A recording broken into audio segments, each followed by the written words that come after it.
नमस्कार दोस्तों, स्वागत है आप सभी का आपके अपने चैनल एयरफोर्स एग्जाम पेपर में। दोस्तों, आज की इस वीडियो में हम लोग एयरफोर्स बायो ग्रुप के लिए रागा के मॉक टेस्ट को सॉल्व करेंगे और ये मॉक टेस्ट नंबर 1 है। आप लोग इस वीडियो को लास्ट तक देखिएगा और कमेंट बॉक्स में बताइएगा कि आपने कितना स्कोर किया है। अगर आपको इसकी PDF चाहिए तो इसकी PDF आपको टेलीग्राम पर मिलेगी, उसका लिंक आपको डिस्क्रिप्शन बॉक्स में दिया गया है। अगर आप इस चैनल पर नए हैं तो चैनल को सब्सक्राइब कर लें और बेल आइकन को भी प्रेस कर लें।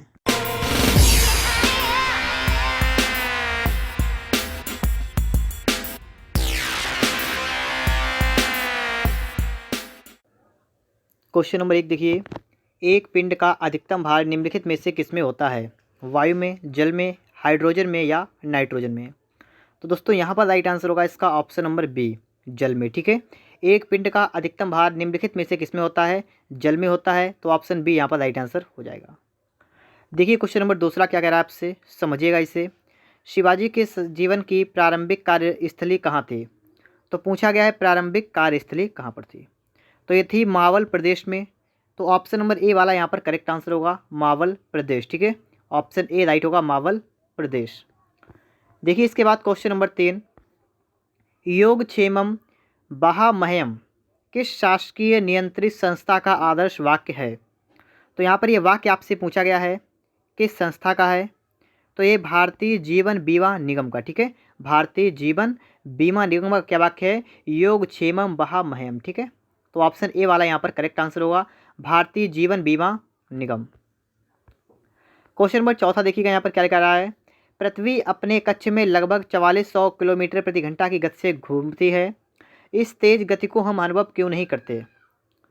ऑप्शन दे रखे हैं यहाँ पर है, पृथ्वी के आकार की अपेक्षा हम बहुत छोटे हैं, अपने कक्ष में पृथ्वी की गति की अपेक्षा हमारी गति शून्य है, संपूर्ण सूर्यमंडल भी चलायमान है, पृथ्वी का गुरुत्वाकर्षण नियंत्रण हमें केंद्र की ओर खींचता है। तो ऑप्शन डी वाला यहाँ पर करेक्ट आंसर होगा, पृथ्वी का गुरुत्वाकर्षण नियंत्रण हमें पृथ्वी की केंद्र की ओर खींचता रहता है, जिस कारण जो है हम लोग इस तेज गति का अनुभव नहीं करते हैं। तो ऑप्शन डी वाला यहाँ पर राइट आंसर हो जाएगा।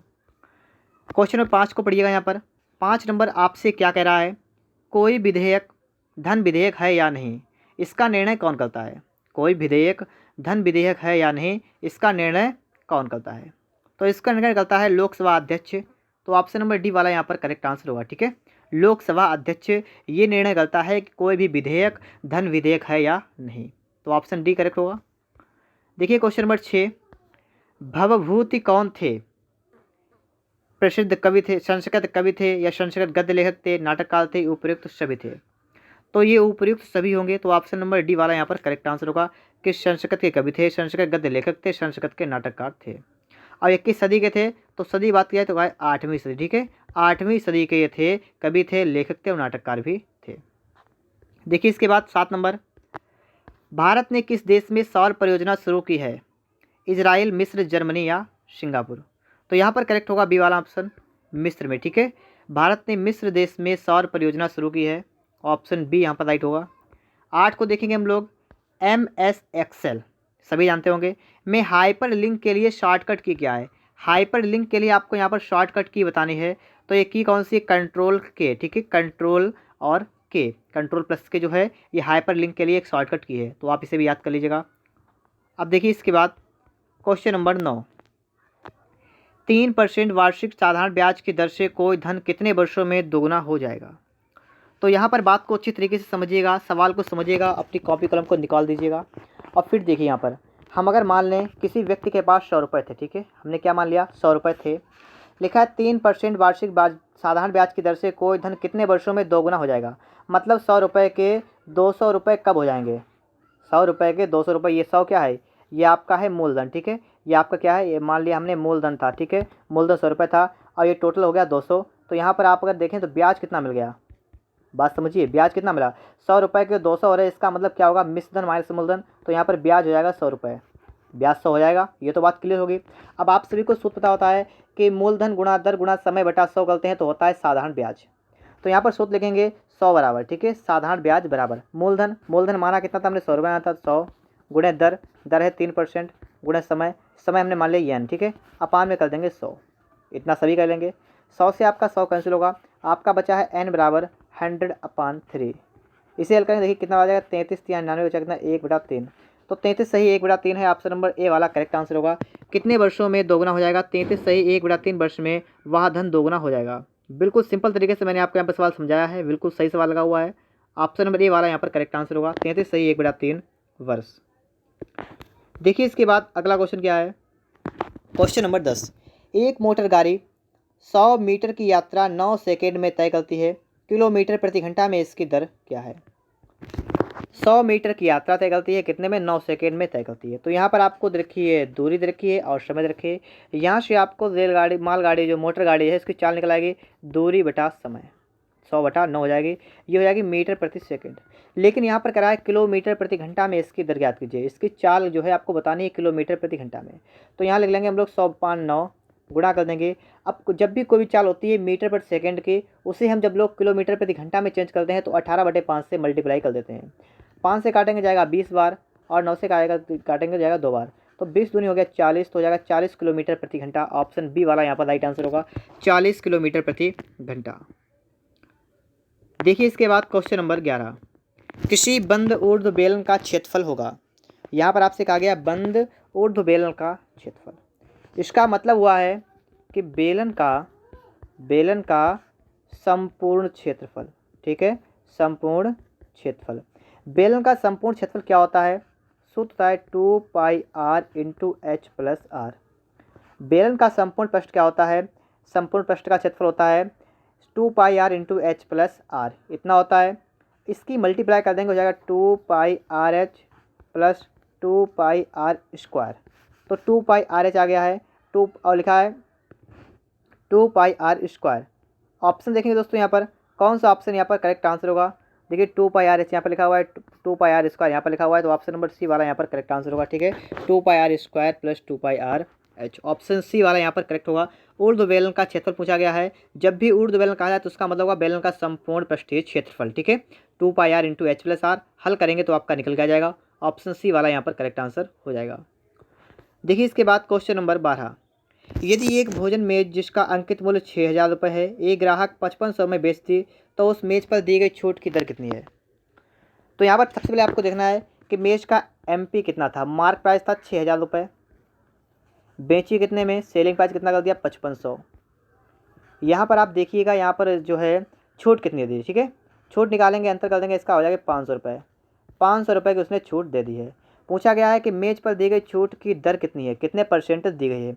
तो देखिए 500 रुपये छूट दिया गया है, किस पर दिया गया है, अंकित मूल्य पर, मार्क प्राइस पर दिया गया है। तो इस कितना था, 6000 था। गुणा कर देंगे यहाँ से 100 से, ठीक है। 100 से गुणा कर दीजिएगा, हल कर लेंगे इसे।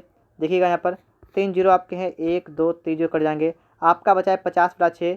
ये आपका हल करेंगे तो कितना हो जाएगा, 25 रुपये हो जाएगा, ये हो जाएगा 3। तो आपका हो गया है 25/3। 8 24 बचा कितना, 1/3% आएगा यहाँ पर। 8 सही 1/3% का मतलब ऑप्शन नंबर बी वाला यहाँ पर करेक्ट आंसर होगा। 8 सही 1/3%, ठीक है। ऑप्शन बी राइट हो जाएगा। यहाँ पर समझ गए होंगे आप लोग अच्छे तरीके से सवाल को। देखिए इसके बाद क्वेश्चन नंबर 13, 33 मीटर कपड़ा बेचने पर एक व्यापारी ने 11 मीटर कपड़े के विक्रय मूल्य के बराबर लाभ कमाया, % लाभ ज्ञात कीजिए। यहाँ पर बात को समझिएगा, मैं आपको यहाँ पर सवाल ट्रिक से लगा के दिखाऊंगा। यहाँ पर लिखा है 33 मीटर कपड़ा बेचने पर SP कितना है इसका, 33।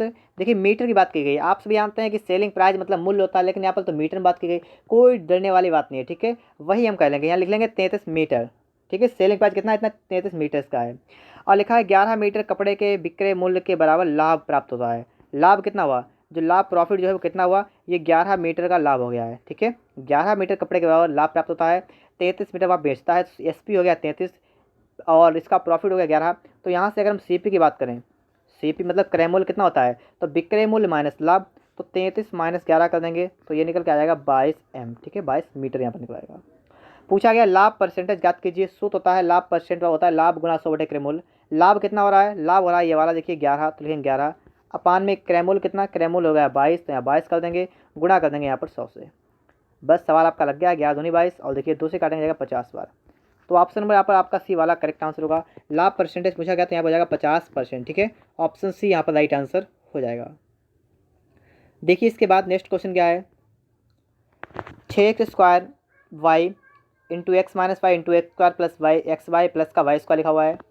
फिर आपका लिखा हुआ है 18x² और लिखा हुआ है x - y का स्क्वायर लिखा हुआ है। और फिर आगे देखेंगे अगर हम लोग यहाँ पर, तो आगे हमें दिख रहा है यहाँ पर है कि 12x into X minus Y का होल क्यूब का महत्तम समापबलता ज्ञात कीजिए। महत्तम समापबलता का मतलब मासा ज्ञात कीजिए। मासा का मतलब आप सभी जानते हैं, जो चीज़ कॉमन मिलती है वही होती है मासा।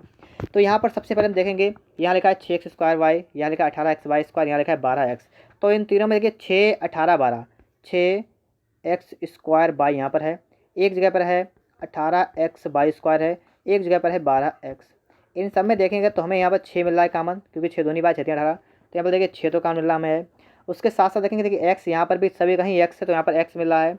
और बाई की अगर बात करें यहाँ पर, तो आपको बाई कहीं पर भी, इसमें बाई नहीं है, ठीक है। तो देखिए 6x तो यहाँ पर कॉमन मिल गया है, 6x कॉमन मिल गया। इसका मतलब हुआ कि ऑप्शन नंबर डी वाला गलत हो गया है और ए वाला भी गलत हो गया है। अब आपके पास सिर्फ 2 ऑप्शन बचे हैं, इनमें से कौन सा सही होगा तो आगे देखेंगे। यहाँ पर आप देखिए पहले वाले में लिखा है x माइनस वाई, दूसरा वाला जो है इसमें लिखा है एक्स माइनस वाई का होल स्क्वायर का मतलब 2 बार, तो एक्स माइनस वाई यहाँ पर मिल जाएगा।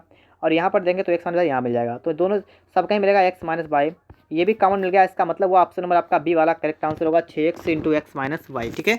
ऑप्शन सी वाला भी गलत होगा यहाँ पर, और ऑप्शन नंबर वी वाला यहाँ पर करेक्ट आंसर हो जाएगा। देखिए इसके बाद 15 नंबर क्या है, 40 छात्रों की कक्षा में गणित में औसत अंक 45 है, 30 लड़कों का औसत 50 है, लड़कियों द्वारा प्राप्त अंकों का औसत ज्ञात कीजिए। तो यहाँ पर लड़कियों द्वारा प्राप्त अंकों का औसत आपको यहाँ पर निकालना है। तो यहाँ पर देखिए टोटल छात्र कितने थे, 40 छात्र थे, उनका औसत था अंक कितना था 45। तो यहाँ पर योग निकालेंगे, ठीक है।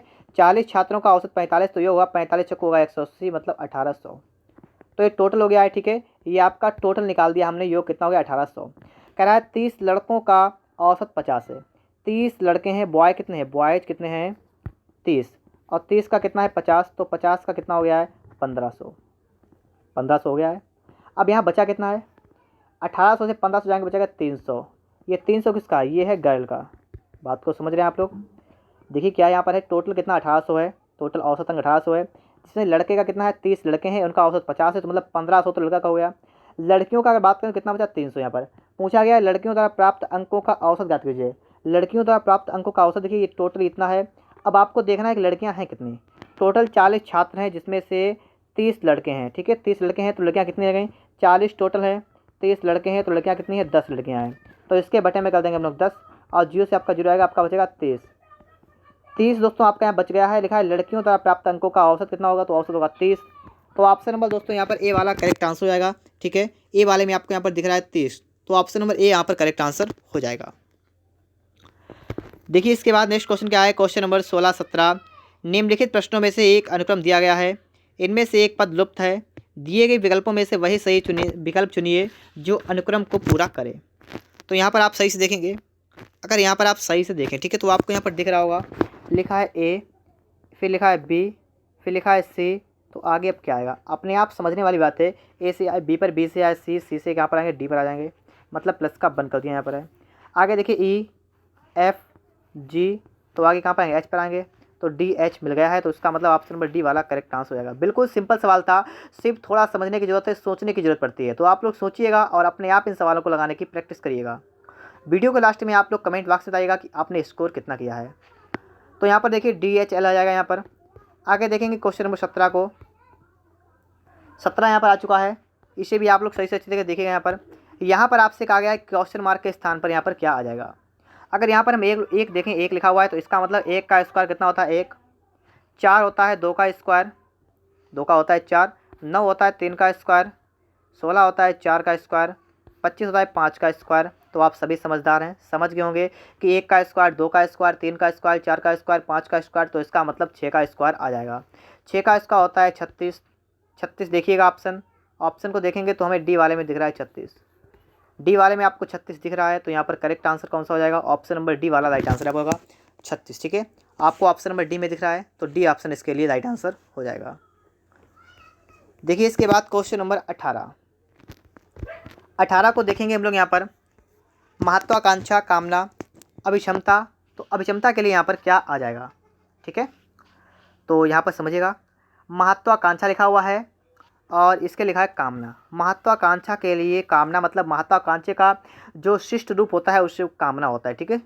इसी प्रकार अभिक्षमता का शिष्ट रूप की बात करेंगे तो इसके लिए दोस्तों यहाँ पर क्या हो जाएगा, इसके लिए आपका हो जाएगा क्षमता। तो ऑप्शन ए वाला यहाँ पर करेक्ट होगा कि महत्वाकांक्षा के लिए कामना, तो अभिक्षमता के लिए क्षमता। ऑप्शन ए राइट होगा यहाँ पर। 19 को देखेंगे हम लोग यहाँ पर।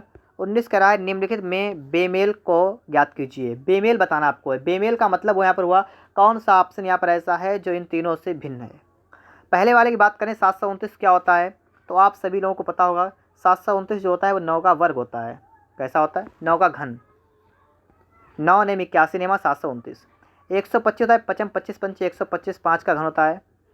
216 क्या होता है? 6 36 छंगा 216। और 625 क्या होता है? अगर 15 की बात करें 15 15 हम 225, अब आगे निकल जाएगा तो आगे ये वाला है 15 का 25 का वर्ग, क्योंकि 25 का वर्ग होता है 625। ठीक है, तो 25 का वर्ग यहाँ पर हो रहा है। सभी जगह घन है लेकिन यहाँ पर वर्ग हो रहा है, तो वर्ग होने के कारण यहाँ पर ऑप्शन नंबर डी वाला राइट आंसर यहाँ पर होगा, बेमेल हो जाएगा। ठीक है, ऑप्शन डी वाला यहाँ पर राइट आंसर होगा। यहाँ पर आपका लिखा हुआ है 625। देखिए इसके बाद नेक्स्ट क्वेश्चन क्या है, क्वेश्चन नंबर 20। क्वेश्चन यहाँ लिखा हुआ है, आंसर आपको आगे मिलेंगे। देखिए ये आंसर देख रहे हैं, तो यहाँ पर आप देखें लिखा है मद्रास को NBES और लिखा है BT लिखा जाता है। ठीक है, तो यहाँ पर अगर देखें हम लोग लिखा है MADRAS, इसको लिखते हैं NBESBT। तो यहाँ पर देखें M के बाद आता है N, मतलब M+1 N हो जाएगा। A के बाद आता है B, DERSABST, मतलब सभी में प्लस का 1 कर दिया गया है। सभी में प्लस का बंद किया गया है, कहा गया है BOM और लिखा है BA बाई। इसमें भी आपको प्लस का बंद करना है सभी में, तो B और बंद, तो B हो जाएगा C, O हो जाएगा P, M हो जाएगा N, B का हो जाएगा C, A का हो जाएगा B, Y का हो जाएगा Z। तो आपका देखिए क्या हो रहा है, CPN और CBZ। CPN CBZ option check करेंगे हम लोग, जिसमें भी आपका ये लिखा होगा वो करेक्ट होगा। क्या लिखा है? CPN CBZ, CPN CBZ। देखिए यहाँ पर दिख रहा है आपको है CPN लिखा हुआ है, CBZ लिखा हुआ है, तो ऑप्शन नंबर डी वाला करेक्ट आंसर यहाँ पर हो जाएगा CPN और क्या लिखा है CBZ। इसके बाद देखिए अगला क्वेश्चन क्या आपके लिए है 21 नंबर। निम्नलिखित लिखा है दिए गए विकल्पों में से विषम शब्द को ज्ञात कीजिए। इनमें से कौन सा विषम है आपको ये बताना है। तो यहाँ पर देखेंगे लिखा हुआ है, देखिएगा यहाँ पर सितार की बात करेंगे, वायलिन और आप बात करेंगे गिटार की। ठीक है, सितार वायलिन गिटार, इनको कहते हैं हम लोग तार। ठीक है, इनके कहते हैं तार वाद्य। आप लोग ये याद किया, सितार वायलिन गिटार को क्या कहते हैं? तार वाद्य कहते हैं। और बांसुरी की बात करें तो उसे कहते हैं श्वास वाद्य। ठीक है, श्वास वाद्य। तो आप नाम याद करिएगा कि जो आपका सितार होता है, वायलिन होता है, गिटार होता है, उसे कहते हैं तार वाद्य, और जो आपका बांसुरी होता है उसे कहते हैं श्वास वाद्य। तो ऑप्शन नंबर यहाँ पर सी वाला करेक्ट हो जाएगा यहाँ पर। ठीक है, विकल्प में विषम हो जाएगा ऑप्शन नंबर सी वाला। देखिए नेक्स्ट क्वेश्चन क्या है, क्वेश्चन नंबर 22। यदि P का अर्थ माइनस Q का अर्थ गुणा R का अर्थ भाग और S का अर्थ प्लस है तो दिए गए समीकरण का मान क्या हो जाएगा। तो यहाँ पर देखेंगे हम लोग लिखेंगे 14, Q का मतलब क्या होता है? गुणा 3, P लिखा हुआ है, P का मतलब माइनस 12, S लिखा हुआ है, S का अर्थ क्या होता है? प्लस 4 लिखेंगे, R का मतलब भाग 2 लिखेंगे। तो आपका यहाँ पर हो गया है, कितना हो गया है? 14 गुणा 3 माइनस 12 प्लस 4 भाग 2। यहाँ पर हम लोग भाग कर देंगे, यहाँ गुणा कर देंगे, यहाँ पर हम लोग भाग कर देंगे, तो 14 होगा 42 माइनस का 12 और प्लस का ये वाला आपका आ जाएगा 2 दूनी 4, इतना आपका हो जाएगा। अब देखिए 42 12 इसका अंतर आ जाएगा आपका 23 और प्लस का आपका है 2, तो आपका आ रहा है 32। ऑप्शन बी वाला यहाँ पर राइट आंसर हो जाएगा, 32 लिखा हुआ है ऑप्शन नंबर बी में। पूछा गया था दिए गए समीकरण का मान ज्ञात कीजिए, ऑप्शन बी यहाँ पर राइट आंसर होगा 32। देखिए नेक्स्ट क्वेश्चन आ चुका है 23 नंबर, बिल्कुल सिंपल क्वेश्चन यहाँ पर है। निम्नलिखित विकल्पों में से वह शब्द चुनिए जो दिए गए शब्द के अक्षरों का प्रयोग करके नहीं बनाया जा सकता है। तो कौन सा नहीं बन सकता है यहाँ पर आपको बताना है। लिखा है TACT, तो देखिए ए यहाँ पर है, TC देखिए CT यहाँ पर लिखा है, तो आपका पहला वाला तो बन सकता है, जी हाँ बिल्कुल बन सकता है। दूसरा लिखा है CHAT, तो देखिए CH यहाँ पर है, A यहाँ पर है, T यहाँ पर है, तो ये बन सकता है, ये बिल्कुल सही है, ये वाला बन सकता है। तीसरा है TORCH, क्या लिखा है? TOR, यहाँ पर देखिए O लिखा हुआ है। अब आप इसमें ढूंढिए, कहीं पर आपको O दिख रहा है, सही से आप देखिएगा, कहीं पर भी यहाँ पर हमें तो O दिख नहीं रहा है, सही से आप देखिएगा, हम O ढूंढ रहे, O नहीं दिख रहा है यहाँ पर ना, नहीं है, तो इसका मतलब ऑप्शन नंबर सी वाला यहाँ पर करेक्ट होगा। यहाँ पर प्रयोग करके नहीं बनाया जा सकता है, तो ऑप्शन नंबर सी वाला है टॉर्च। समझ गए होंगे आप लोग। देखिए इसके बाद 24 नंबर, अगर आपने अभी तक वीडियो को लाइक नहीं किया है तो वीडियो को लाइक जरूर करें, और अगर आपने इसे शेयर नहीं किया अपने दोस्तों के पास तो वीडियो को शेयर भी कर दीजिएगा। देखिए 24 नंबर क्या है, दिए गए विकल्पों में से विषम शब्द को चुनिए। लोहा, एल्युमिनियम, लकड़ी, तांबा। तो यहाँ पर विषम क्या हो जाएगा? विषम दोस्तों आपको यहाँ पर बताना है। तो आप जानते हैं लोहा सुचालक होता है, एल्यूमिनियम सुचालक होता है, तांबा भी सुचालक होता है, लेकिन अगर लकड़ी की बात करें तो ये क्या होता है? कुचालक होती है। हरी लकड़ी होती है सुचालक, लेकिन ये लकड़ी की बात की गई है तो यहाँ पर ये क्या होती है? कुचालक होती है। दूसरी बात क्या होती है कि लोहा, एल्यूमिनियम, तांबा सभी क्या होती हैं? धातुएं हैं। ठीक है, सभी धातुएं हैं और लकड़ी अधातु है। तो ऑप्शन सी वाला यहाँ पर करेक्ट आंसर हो जाएगा। देखिए 25 नंबर क्या कह रहा है आपसे, निम्नलिखित शब्दों को शब्दकोश में दिए गए क्रम के अनुसार लिखें। शब्दकोश में दिए गए क्रम के अनुसार आपको लिखना है। आपको यहाँ पर दिख रहा है कि CRI की बात करें तो आपको सभी में दिख रहा है, बिल्कुल एक जैसा है। उसके बाद अगर बात करें तो लिखा है T और लिखा है S, तो T वाला पहले आ गया, S वाला, तो S वाला नंबर 1 पर आएगा। तो S वाले हैं 3 में और 4 में, इनमें से कौन सा नंबर 1 पर आपका आएगा? आपको वही चेक करना है। तो यहाँ पर देखें CRIS आपको यहाँ पर दिख रहा है, CRIS आपको यहाँ पर दिख रहा है। उसके आगे अगर देखें तो यहाँ पर लिखा है P, यहाँ पर लिखा है I, तो I वाला आएगा नंबर 1 पर, तो ये वाला नंबर 1 पर आएगा और ये वाला आएगा आपका नंबर 2 पर। ठीक है, नंबर 1 और नंबर 2 पर तो आपका आ चुका है यहाँ पर है। अब आगे देखेंगे हम लोग, इनमें 2 में से कौन सा आएगा? पहले नंबर पर, दूसरे नंबर पर, मतलब तीसरे पर, चौथे पर। तो CRI T तो यहाँ पर बिल्कुल सेम है। T के बाद पहले यहाँ पर E है, फिर है I, तो ये वाला आएगा नंबर 3 पर और ये वाला आएगा नंबर 4 पर। तो आपका बनेगा 3 4 2 1। 3 4 2 1 का मतलब ऑप्शन नंबर ए वाला यहाँ पर करेक्ट आंसर होगा, 3 4 2 1। ठीक है, ऑप्शन ए वाला यहाँ पर राइट आंसर हो जाएगा, 3 4 2 1। देखिए इसके बाद क्वेश्चन नंबर 26, यदि दक्षिण पूर्व पूर्व बन जाता है, उत्तर पश्चिम पश्चिम बन जाता है, दक्षिण पश्चिम दक्षिण बन जाता है तथा इसी तरह अन्य भी परिवर्तित होते हैं तो उत्तर बन जाएगा। यहाँ पर पहले तो आपको दिशाओं का ज्ञान होना चाहिए कि कौन सी दिशा हमारी किस तरफ होती है। इस प्रकार से होता है अगर, तो यहाँ पर देखिए इस तरफ होता है पूरब, ठीक है, इस तरफ पश्चिम होता है, इस तरफ उत्तर, इस तरफ दक्षिण। इंग्लिश में कहते हैं ईस्ट, और इधर वेस्ट, इधर नॉर्थ, इधर साउथ। तो इतनी दिशाएं होती हैं। अगर कहें दक्षिण पूर्व, तो दक्षिण पूर्व का मतलब हुआ ये वाली दिशा। ठीक है, ये वाली दिशा जो कौन सी होगी? ये होगी दक्षिण पूर्व, और लिखा है पूर्व बन जाता है। तो अब बात समझिए यहाँ पर कि इस प्रकार से आपकी दिशाएं होती हैं, ईस्ट होती है, वेस्ट होती है, नॉर्थ होती है और साउथ होता है। फिर कह रहा है कि यदि दक्षिण पूर्व आपका होता है कौन सा? ऐसा ये वाला होता है, दक्षिण मतलब SE। ठीक है, साउथ ईस्ट हो गया दक्षिण पूर्व। दक्षिण पूर्व पूर्व बन जाता है, मतलब ये वाली दिशा जो है उठ के यहाँ पर जाती है, यहाँ पर, तो मतलब 45 अंश को घुमा दिया है, तभी आपका ये दक्षिण पूर्व होगा। ये वाला आपका ईस्ट बन जाएगा, पूर्व बन जाएगा। उत्तर पश्चिम पश्चिम बन जाता है, उत्तर पश्चिम आपका ये वाला हुआ, ये वाला कौन सा हुआ? उत्तर पश्चिम, और उत्तर पश्चिम का NW हो जाएगा। ठीक है, और ये वाला आपका क्या हो गया? ये वाला आपका यहाँ पर आ गया, तो यहाँ पर 45 अंश घुमाया है। तो आपसे कहा गया है दक्षिण पश्चिम दक्षिण बन जाता है, तो वो भी वही बिल्कुल बात है। तो इसी तरह अन्य भी परिवर्तित होते हैं, तो उत्तर बन जाएगा। उत्तर क्या बन जाएगा? ठीक है, तो उत्तर आपकी दिशा कौन सी थी? आपकी ये वाली उत्तर है। और 45 को आप बढ़ाएंगे, ठीक है, 45 बढ़ाएंगे आप, तो आपका बन जाएगा NW, मतलब उत्तर पश्चिम बन जाएगा। उत्तर पश्चिम बन जाएगा, तो दोस्तों ऑप्शन नंबर ए वाला यहाँ पर करेक्ट आंसर हो जाएगा, उत्तर पश्चिम। ठीक है, ऑप्शन नंबर यहाँ पर कौन सा करेक्ट हुआ? ए वाला राइट आंसर होगा, उत्तर पश्चिम जो है उत्तर बन जाएगा। देखिए इसके बाद 27 नंबर को यहाँ पर देखेंगे, निम्नलिखित में बेमेल को ज्ञात कीजिए। बेमेल आपको दोस्तों यहाँ पर चूज करना है। ठीक है, बेमेल, राइन, नील, अमेजन, पालक। राइन, नील और अमेजन की अगर बात करें, ये तीनों हैं नदियाँ। ठीक है, ये नदियों के नाम हैं राइन, नील, अमेजन। पालक सब्जी होती है, हरी सब्जी पालक, तो यहाँ पर बेमेल कौन सा होगा? डी वाला हो जाएगा यहाँ पर, पालक। ठीक है, देखिए इसके बाद क्वेश्चन नंबर 28, दिए गए विकल्पों में से लुप्त संख्या ज्ञात कीजिए। लुप्त संख्या की बात की गई यहाँ पर है, तो यहाँ पर देखेंगे, बिल्कुल देखिए यहाँ पर क्वेश्चन मार्क लगा हुआ है, तो यहाँ पर बताना आपको है। तो पहले लास्ट वाले को हम देखेंगे, 15 गुणा 3 गुणा 1 बराबर 45। कैसे? 15 3 45 सेकंड, 45 बिल्कुल सही यहाँ पर है। आगे देखेंगे 9 गुणा 7 गुणा 2 करेंगे हम लोग, 9 7 63, 63 दूना करेंगे हो जाएगा 126।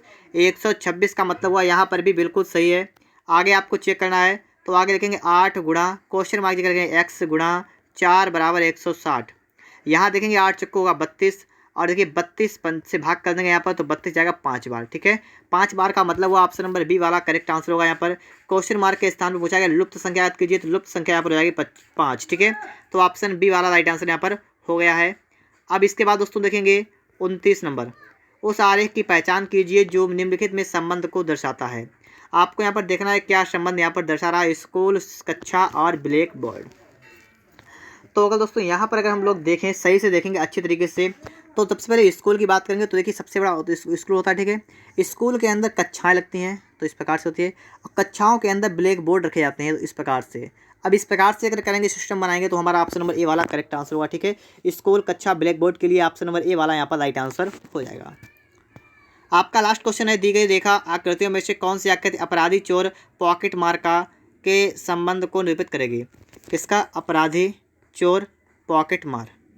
तो अगर यहाँ पर देखें हम लोग, अपराधी, चोर, पॉकेट मार, ठीक है। अपराधी होता है, अपराधी मान लीजिए ये अपराधी है, ठीक है, ये क्या है? अपराधी को व्यक्त करेगा ये वाला, और कह रहा है कि चोर, पॉकेट मार।